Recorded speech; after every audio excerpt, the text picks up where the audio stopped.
ಮಿತ್ರರೇ ನಮಸ್ಕಾರ. ಮಿತ್ರರೇ, ಅನೇಕರು ಕಳೆದ 2 ದಿನದಿಂದ ಒಂದು ವಿಚಾರಕ್ಕೋಸ್ಕರವಾಗಿ ಕಮೆಂಟ್ ಮಾಡ್ತಾ ಇದ್ರು. ನೀವ್ಯಾಕೆ ಭಾರತದ ಏರ್ಫೋರ್ಸ್ಗೆ ರ್ಯಾಂಕಿಂಗ್ ಬಂದಿದ್ರ ಬಗ್ಗೆ ಹೇಳ್ತಾ ಇಲ್ವಲ್ಲ? ನಮ್ಮ ಏರ್ಫೋರ್ಸ್ ಇವತ್ತು ವಿಶ್ವದಲ್ಲಿ 3ನೇ ಅತಿಶಕ್ತಿಶಾಲಿಯಾದಂತಹ ಏರ್ಫೋರ್ಸ್ ಎಂಬಂತಹ ರ್ಯಾಂಕ್ ಪಡೆದಿದೆಯಲ್ಲ, ಚೈನಾವನ್ನ ನಾವು ಬೀಟ್ ಮಾಡಿದೀವಲ್ಲ, ಇದ್ರ ಬಗ್ಗೆ ಯಾಕೆ ತಿಳಿಸ್ಕೊಡ್ತಾ ಇಲ್ಲ, ತಿಳಿಸ್ಕೊಡಿ ಅಂತ. ಹೌದು, ಆ ಸಂದರ್ಭದಲ್ಲಿ ವಿಡಿಯೋ ಮಾಡಿ ನಿಮಗೆ ತಿಳಿಸೋದಕ್ಕೆ ಸಾಧ್ಯ ಆಗಿರಲಿಲ್ಲ. ಇನ್ನೇನು ಈ ವಿಚಾರ ನಿಮಗೆಲ್ಲ ಗೊತ್ತಾಗಿದೆಯಲ್ಲ, ಇನ್ನೇನಕ್ಕೆ ಹೇಳೋದು ಅಂತ ಹೇಳಿ ಸುಮ್ಮನಾಗ್ಬಿಟ್ಟಿದೆ. ಆದರೆ ಮಿತ್ರರೇ, ಇವತ್ತು ಹೇಳಬೇಕಾದಂತಹ ಒಂದು ಅನಿವಾರ್ಯತೆ ಬಂದಿದೆ. ಯಾಕೆ ಕೇಳಿದ್ರೆ, ಭಾರತದ ಏರ್ಫೋರ್ಸ್ ಚೈನಾಗಿಂತಲೂ ಕೂಡ ಬೆಟರ್ ಆಗಿದೆ. ಹೀಗಂತ ಗ್ಲೋಬಲ್ ಲೆವೆಲ್ನ ಒಂದು ಪ್ರತಿಷ್ಠಿತ ಸಂಸ್ಥೆ ರ್ಯಾಂಕಿಂಗ್ ಕೊಟ್ಟಿದ್ರೂ ಕೂಡ ಭಾರತದಲ್ಲಿ ಕೆಲವರಿಗೆ ಸಹಿಸಿಕೊಳ್ಳೋದಕ್ಕಾಗ್ತಾ ಇಲ್ಲ. ಅನೇಕ ವಿಧವಾಗಿ ಪ್ರಶ್ನೆ ಮಾಡ್ತಾ ಇದ್ದಾರೆ. ಈ ರ್ಯಾಂಕ್ ಕೊಡುವಂತಹ ಸಂಸ್ಥೆಗಳ ಜೆನ್ಯೂನಿಟಿಯ ಬಗ್ಗೆಯೇ ಪ್ರಶ್ನೆ ಮಾಡ್ತಾ ಇದ್ದಾರೆ. ಇದೆಲ್ಲ ಮ್ಯಾನಿಪುಲೇಟ್ ಮಾಡಲಾಗಿರುತ್ತೆ. ಭಾರತದ ಏರ್ಫೋರ್ಸ್ ಹೇಗೆ ಚೈನಾಗಿಂತಲೂ ಬೆಟರ್ ಆಗೋದಕ್ಕೆ ಸಾಧ್ಯ? ಚೈನಾದ ಬಳಿಯಲ್ಲಿ ಅಂತಹ ಫೈಟರ್ ಜೆಟ್ ಇದೆ, ಇಂತಹ ಫೈಟರ್ ಜೆಟ್ ಇದೆ, ಅಷ್ಟು ಸಂಖ್ಯೆಯಲ್ಲಿದೆ, ಇಷ್ಟು ಸಂಖ್ಯೆಯಲ್ಲಿದೆ. ಮಿತ್ರರೇ, ಇದನ್ನ ಯಾರೋ ಚೈನಾದಲ್ಲಿ ಹೇಳ್ತಾ ಇಲ್ಲ, ಭಾರತೀಯರು ಈ ರೀತಿಯ ಕಮೆಂಟ್ ಮಾಡ್ತಾ ಇದ್ದಾರೆ. ಹೀಗಾಗಿ ನಾನು ಇದ್ರ ಬಗ್ಗೆ ಚೈನಾ ಏನ್ ಹೇಳ್ತಾ ಇದೆ, ಈ ರ್ಯಾಂಕಿಂಗ್ ಬಂದಂತಹ ಸಂದರ್ಭದಲ್ಲಿ ಚೈನಾ ಇದಕ್ಕೆ ಪ್ರಬಲವಾಗಿ ವಿರೋಧ ವ್ಯಕ್ತಪಡಿಸಬೇಕಲ್ವಾ?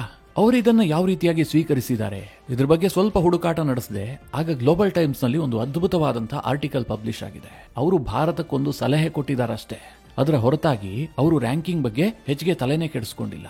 ಮಿತ್ರರೇ, ಈ ವಿಡಿಯೋದಲ್ಲಿ ಈ ಬಗ್ಗೆ ಸ್ವಲ್ಪ ಡೀಟೇಲ್ ಆಗಿ ಹೇಳ್ತೀನಿ. ಯಾವ ಆಧಾರದಲ್ಲಿ WDMMA ಈ ರ್ಯಾಂಕಿಂಗ್ ಅನ್ನ ಕೊಟ್ಟಿದೆ, ಭಾರತ ಚೈನಾವನ್ನ ಬೀಟ್ ಮಾಡೋದಕ್ಕೆ ಏನ್ ಕಾರಣ, ನಿಜವಾಗ್ಲೂ ಇದು ಜೆನ್ಯೂನಾ, ಭಾರತಕ್ಕೆ ಆ ತಾಕತ್ತಿದೆಯಾ, ಇದರ ಬಗ್ಗೆ ಚೈನಾ ಭಾರತಕ್ಕೆ ಕೊಟ್ಟಂತಹ ಸಲಹೆ ಏನು, ಎಲ್ಲವುದನ್ನು ನಿಮಗೆ ವಿವರಿಸಿ ಹೇಳ್ತೀನಿ. ನೀವು ಈ ವಿಡಿಯೋನ ಕೊನೆವರೆಗೂ ಮಿಸ್ ಮಾಡದೆ ನೋಡಿ. WDMMA global air power ranking ಅನ್ನ ಇತ್ತೀಚೆಗೆ ಬಿಡುಗಡೆ ಮಾಡಿತು. ಆ ರ್ಯಾಂಕಿಂಗ್ ನಲ್ಲಿ ಭಾರತ ಚೀನಾಗಿಂತಲೂ ಕೂಡ ಉತ್ತಮ ಸಾಧನೆಯನ್ನ ಮಾಡಿತ್ತು. ಅಂದ್ರೆ ಚೈನಾವನ್ನ ಬೀಟ್ ಮಾಡಿ ಮೇಲಿನ ಪ್ಲೇಸ್ಗೆ ಬಂದಿತ್ತು. ಇದನ್ನ ಭಾರತದಲ್ಲಿ ಯಾವ ರೀತಿಯಾಗಿ ವಿಶ್ಲೇಷಣೆ ಮಾಡಲಾಯಿತು ಅಂತಂದ್ರೆ, ಭಾರತಕ್ಕೆ ಇವತ್ತು 3ನೇ ರ್ಯಾಂಕ್ ಸಿಕ್ಕಿಬಿಟ್ಟಿದೆ. ಅಮೆರಿಕ, ರಷ್ಯಾ, ಅದಾದ ನಂತರ ಭಾರತದ್ದೇ ಏರ್ಫೋರ್ಸ್ ಅನ್ನುವ ರೀತಿಯಲ್ಲಿ ಕೆಲವರು ವ್ಯಾಖ್ಯಾನ ಮಾಡಿದ್ರು, ಇನ್ ಕೆಲವರು ಇದನ್ನ ಪ್ರಶ್ನೆ ಮಾಡಿದ್ರು. ಆದ್ರೆ ಮಿತ್ರರೇ, ನಿಮಗೆ ನೆನಪಿರಲಿ, ಈ WDMMA ಯಲ್ಲಿ ಭಾರತಕ್ಕೆ ಸಿಕ್ಕಂತಹ ರ್ಯಾಂಕಿಂಗ್ ಇದೆಯಲ್ಲ, ಅಂದ್ರೆ ಭಾರತದ ಏರ್ಫೋರ್ಸ್ಗೆ, ಅದು 6ನೇ ರ್ಯಾಂಕ್, 3 ಅಲ್ಲ. ಚೈನಾಗೆ ಸಿಕ್ಕಂತಹ ರ್ಯಾಂಕ್ ಇದೆಯಲ್ಲ, ಅದು 7. ಅದು ಹೇಗೆ ಅಂತ ನಾನು ನೆಕ್ಸ್ಟ್ ವಿವರಿಸ್ತೀನಿ. ಅದಕ್ಕೆ ಮುಂಚೆ ಈಗ ಭಾರತದಲ್ಲಿ ಕೆಲವರು ಪ್ರಶ್ನೆ ಮಾಡಿದ್ರಲ್ಲ, ಅದ್ರ ಬಗ್ಗೆ ಸ್ವಲ್ಪ ಹೇಳ್ತೀನಿ. ಇವತ್ತು ಚೈನಾದ ಏರ್ಫೋರ್ಸ್ ಅನ್ನ ನೀವು ಹೊರಗೆ ನಿಂತ್ಕೊಂಡು ನೋಡಿದ್ರೆ, ಕೇವಲ ನಂಬರ್ಸ್ಗಳ ಆಧಾರದಲ್ಲಿ ಅಥವಾ ಟೆಕ್ನಾಲಜಿಯ ಆಧಾರದಲ್ಲಿ ಚೈನಾ ನಮಗಿಂತಲೂ ಸಿಕ್ಕಾಪಟ್ಟೆ ಮುಂದಿದ್ದಂತೆ ಅನ್ಸುತ್ತೆ. ಭಾರತಕ್ಕಿಂತ ಏನು, ರಷ್ಯಾಗಿಂತಲೂ ಅವರು ಮೇಲಿದಾರೇನೋ ಅಂತ ಅನ್ಸುತ್ತೆ. ಯಾಕೆಂದ್ರೆ ರಷ್ಯಾ ಬಳಿಯಲ್ಲಿ ಒಂದು ಮಾದರಿಯ 5th ಜನರೇಷನ್ ಫೈಟರ್ ಜೆಟ್ ಮಾತ್ರ ಇರುವಂತದ್ದು, ಚೈನಾ ಬಳಿಯಲ್ಲಿ 2 ಇದೆ. ಹೀಗೆ ಕೇವಲ ನಂಬರ್ಸ್ ಅನ್ನೇ ನೋಡಿದ್ರೆ ಅವರು ರಷ್ಯಾವನ್ನ ಬೀಟ್ ಮಾಡ್ತಾರೆ ಅನ್ನುವ ಹಂತದಲ್ಲಿದ್ದಾರೆ. ಅಂತಹದ್ರಲ್ಲಿ ಭಾರತಕ್ಕಿಂತಲೂ ಕಡಿಮೆ ರ್ಯಾಂಕ್ ಅನ್ನ ಚೈನಾದ ಏರ್ಫೋರ್ಸ್ಗೆ ಕೊಡಲಾಯ್ತಾ?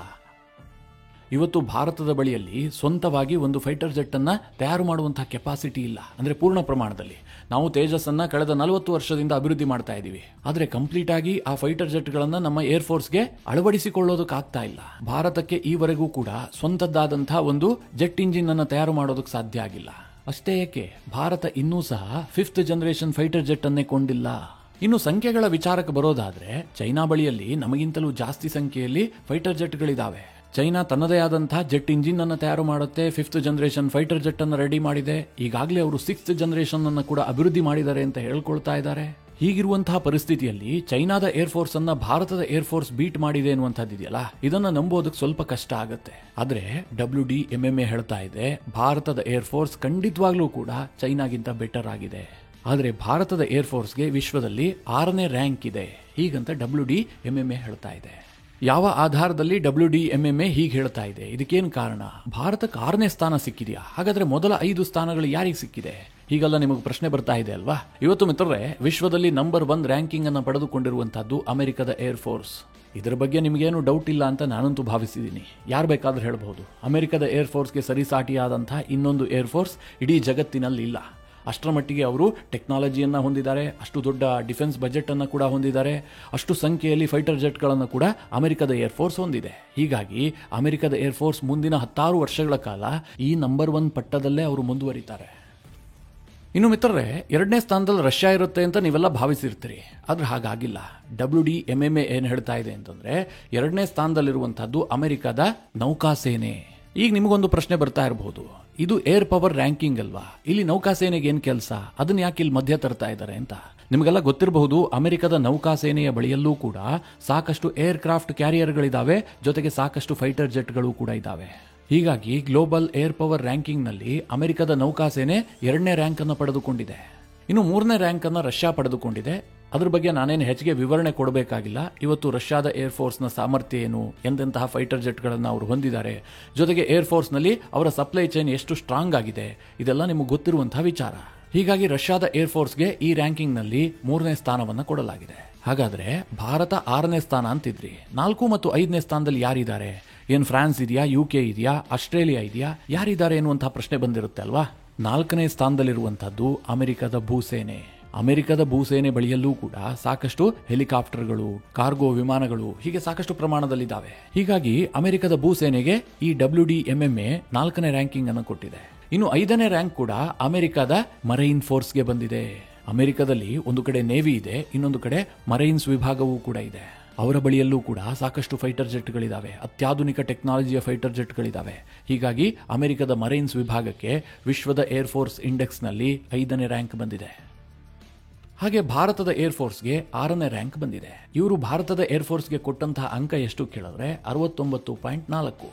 ಅದೇ ರೀತಿಯಾಗಿ ಚೈನಾಗೆ 63.8 ಅಂಕವನ್ನು ಕೊಟ್ಟಿದ್ದಾರೆ. ಈ ಕಾರಣದಿಂದಾಗಿ ಚೈನಾದ ಏರ್ಫೋರ್ಸ್ಗೆ 7ನೇ ರ್ಯಾಂಕ್ ಅನ್ನು ಕೊಡಲಾಗಿದೆ. ಈಗ ನಿಮ್ಮ ಪ್ರಶ್ನೆಗೆ ಬರ್ತೀನಿ, ಚೈನಾಗೆ ಯಾಕೆ 7ನೇ ರ್ಯಾಂಕ್ ಸಿಕ್ತು? ಯಾವ ಆಧಾರದಲ್ಲಿ ಭಾರತಕ್ಕೆ 6ನೇ ರ್ಯಾಂಕ್ ಅನ್ನು ಕೊಡಲಾಗಿದೆ? ಈ WDMMA ಏನಾದ್ರೂ ಒಂದು ಜೆನ್ಯೂನ್ ಕಾರಣವನ್ನ ಕೊಡಬೇಕಲ್ವಾ? ಸುಮ್ಮನೆ ಏನು ಭಾರತ ನಮಗೆ ಫೇವರ್ ಆಗಿದೆ ಅದಕ್ಕೋಸ್ಕರವಾಗಿ ರ್ಯಾಂಕ್ ಕೊಟ್ಟಿದೀವಿ ಅಂತಂದ್ರೆ ಜಗತ್ತು ನಂಬುತ್ತಾ? ಖಂಡಿತವಾಗ್ಲೂ ಇಲ್ಲ. ಅದಕ್ಕೆ WDMMA ಏನು ಹೇಳ್ತಾ ಇದೆ ಅಂತಂದ್ರೆ, ಇಲ್ಲಿ ನಂಬರ್ಸ್ ಯಾವುದೇ ಕಾರಣಕ್ಕೂ ಕೂಡ ಮ್ಯಾಟರ್ ಆಗೋದಿಲ್ಲ. ನೀವು ಎಷ್ಟು ಸಂಖ್ಯೆಯಲ್ಲಿ ಫೈಟರ್ ಜೆಟ್ಗಳನ್ನು ಇಟ್ಟುಕೊಂಡಿದ್ದೀರಿ, ಅವುಗಳ ಜನರೇಷನ್ ಏನು, ಇದು ಯಾವುದೂ ಕೂಡ ಮ್ಯಾಟರ್ ಆಗೋದಿಲ್ಲ. ಅವುಗಳ ಸಾಮರ್ಥ್ಯ ಏನು, ನೀವು ನಿಮ್ಮ ಏರ್ ಫೋರ್ಸ್ ನಲ್ಲಿ ಎಷ್ಟು ಮಾಡರ್ನೈಸೇಷನ್ ಮಾಡಿದ್ದೀರಿ, ಜೊತೆಗೆ ಲಾಜಿಸ್ಟಿಕಲ್ ಸಪೋರ್ಟ್ ಹೇಗಿದೆ, ಅಟ್ಯಾಕ್ ಮತ್ತು ಡಿಫೆನ್ಸ್ ಎರಡರಲ್ಲೂ ಕೂಡ ನಿಮ್ಮ ಸಾಮರ್ಥ್ಯ ಏನು, ಹಾಗೆ ಜಿಯೋಗ್ರಫಿಕಲ್ ಸಪೋರ್ಟ್ ಏನು, ಇದೆಲ್ಲದನ್ನ ಆಧರಿಸಿ ನಾವು ರ್ಯಾಂಕ್ ಅನ್ನು ಕೊಟ್ಟಿದ್ದೀವಿ ಅಂತೇಳಿ WDMMA ಹೇಳ್ತಾ ಇದೆ. ಮಿತ್ರರೇ, ಈ ಪಾಯಿಂಟ್ಗಳನ್ನು ನೋಡಿದ್ದೆ ಆದ್ರೆ ಯಾರು ಈ ರ್ಯಾಂಕಿಂಗ್ ಅನ್ನು ಟೀಕಿಸ್ತಾ ಇದಾರಲ್ಲ ಅವರಿಗೆ ಉತ್ತರ ಸಿಗುತ್ತೆ ಅಂತ ನಾನಂತೂ ಭಾವಿಸಿದ್ದೀನಿ. ಮಾಡರ್ನೈಸೇಷನ್ ವಿಚಾರದಲ್ಲಿ ನಾನು ಹೆಚ್ಚಿಗೆ ತರ್ಕಕ್ಕೆ ಹೋಗೋದಿಲ್ಲ. ಯಾವ ಆಧಾರದಲ್ಲಿ ಭಾರತದ ಏರ್ಫೋರ್ಸ್ ಚೈನಾಗಿಂತ ಮಾಡರ್ನ್ ಆಗಿದೆ ಅಂತ ಇವರು ಪರಿಗಣಿಸಿದ್ದಾರೆ ಅಂತ ಗೊತ್ತಾಗ್ತಾ ಇಲ್ಲ. ಆದ್ರೆ ಒಂದು ವಿಚಾರವನ್ನ ನಾವಿಲ್ಲಿ ಸೂಕ್ಷ್ಮವಾಗಿ ಗಮನಿಸಬಹುದು. ಚೈನಾದ ಎಲ್ಲಾ ಟೆಕ್ನಾಲಜಿಗಳೂ ಕೂಡ ಅವರು ಕಾಪಿ ಮಾಡಿರುವಂತಹದ್ದು. ರಿವರ್ಸ್ ಇಂಜಿನಿಯರಿಂಗ್ ಮೂಲಕವಾಗಿ ಚೈನಾ ಎಲ್ಲಾ ವಿಧವಾದಂತಹ ಫೈಟರ್ ಜೆಟ್ಗಳನ್ನು ತಯಾರು ಮಾಡಿದ್ದು, ಜೆಟ್ ಇಂಜಿನ್ ಅನ್ನು ತಯಾರು ಮಾಡಿದ್ದು ಒಂದು ರಷ್ಯಾದಿಂದ ಕಾಪಿ ಮಾಡಿದ್ದಾರೆ, ಇಲ್ಲ ಅಮೆರಿಕಾದಿಂದ ಕಾಪಿ ಮಾಡಿದ್ದಾರೆ. ಅವು ಯಾವುದೂ ಕೂಡ ಬ್ಯಾಟಲ್ ಟೆಸ್ಟೆಡ್ ಅಲ್ಲ, ಒಂದು ರೀತಿಯಲ್ಲಿ ಪೇಪರ್ ಹುಲಿಗಳು. ಇನ್ನು ಚೈನಾ ಬಳಿಯಲ್ಲಿ ಅಟ್ಯಾಕಿಂಗ್ ಸಾಮರ್ಥ್ಯ ಎಷ್ಟಿದೆ, ಜೊತೆಗೆ ಡಿಫೆನ್ಸ್ ಸಾಮರ್ಥ್ಯ ಎಷ್ಟಿದೆ ಅನ್ನೋದ್ರ ಬಗ್ಗೆಯೂ ಕೂಡ ವಿಶ್ವಕ್ಕೆ ಒಂದು ಡೌಟ್ ಇದೆ. ಚೈನಾ ತಾನೇ ರೆಡಿ ಮಾಡಿಕೊಂಡಂತಹ HQ-9 ನಂತಹ ಏರ್ ಡಿಫೆನ್ಸ್ ಸಿಸ್ಟಮ್ ಅನ್ನ ಪಾಕಿಸ್ತಾನಕ್ಕೆ ಕೊಟ್ಟಿತ್ತು.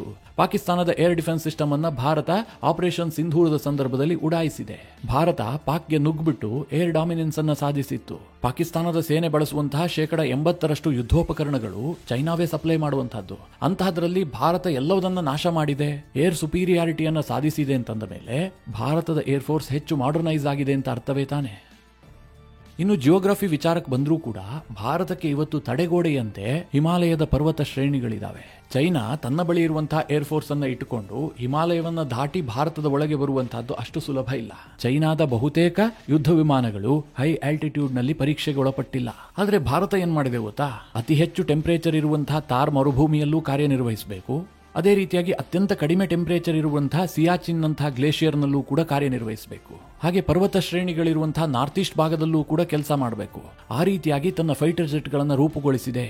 ರಫೇಲ್ ಇರಬಹುದು, ಸುಕೋಯಿಗಳಿರಬಹುದು, ಇವುಗಳನ್ನು ತಯಾರು ಮಾಡುವಂತಹ ಹಂತದಲ್ಲೇ ಭಾರತ ಆ ರೀತಿಯಾಗಿ ಅದನ್ನ ಡೆವಲಪ್ ಮಾಡಿಸ್ಕೊಂಡಿರುತ್ತೆ.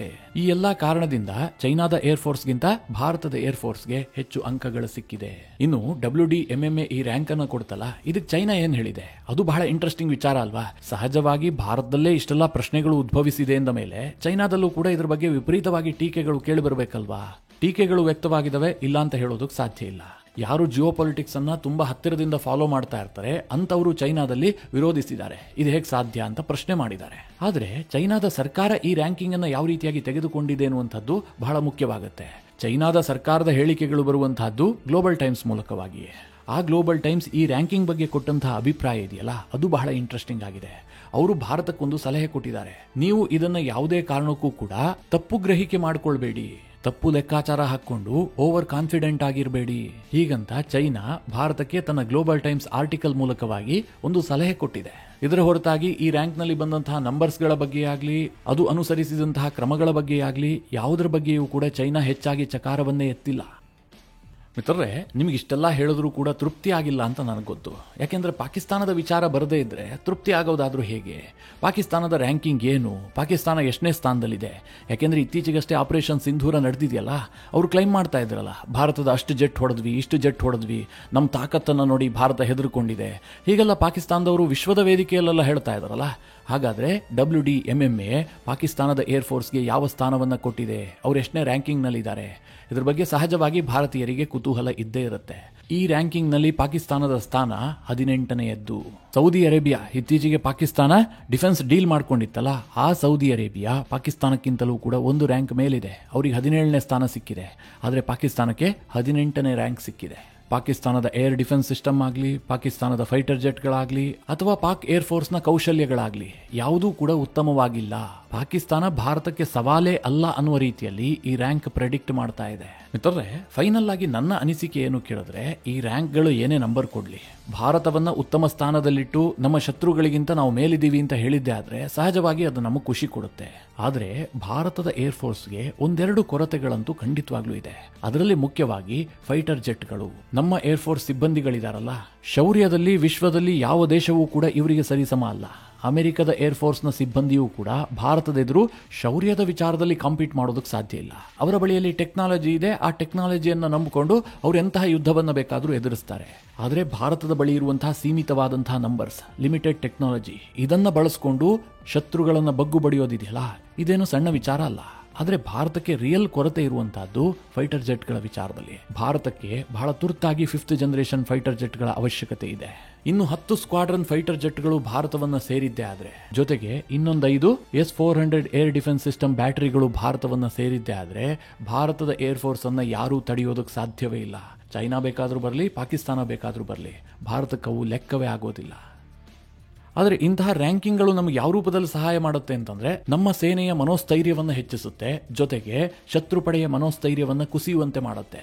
ಚೈನಾದವರೇ ಇದ್ರ ಬಗ್ಗೆ ತಲೆ ಕೆಡಿಸ್ಕೊಂಡಿದ್ದಾರೆ ಅಂತಂದ್ರೆ, ಇನ್ನು ಪಾಕಿಸ್ತಾನದವರು ಎಷ್ಟರ ಮಟ್ಟಿಗೆ ಹೆದರ್ಕೊಂಡಿರಬಹುದು? ಜಗತ್ತಿನ ಮುಂದೆ ಅವರು ಏನೇ ಸುಳ್ಳು ಹೇಳಬಹುದು, ನಾವು ಅಷ್ಟು ಹೊಡೆದ್ವಿ, ಇಷ್ಟು ಹೊಡೆದ್ವಿ, ಏನ್ ಬೇಕಾದ್ರೂ ಹೇಳಬಹುದು. ಆದ್ರೆ ಅವರ ಒಳ ಮನಸ್ಸಿಗೆ ಗೊತ್ತಿರುತ್ತಲ್ವಾ ಭಾರತದ ಕೆಪಾಸಿಟಿ ಏನು, ಅವ್ರು ಹೊಡೆದ್ರೆ ಯಾವ ರೀತಿಯಾಗಿ ಹೊಡಿತಾರೆ ಅಂತ.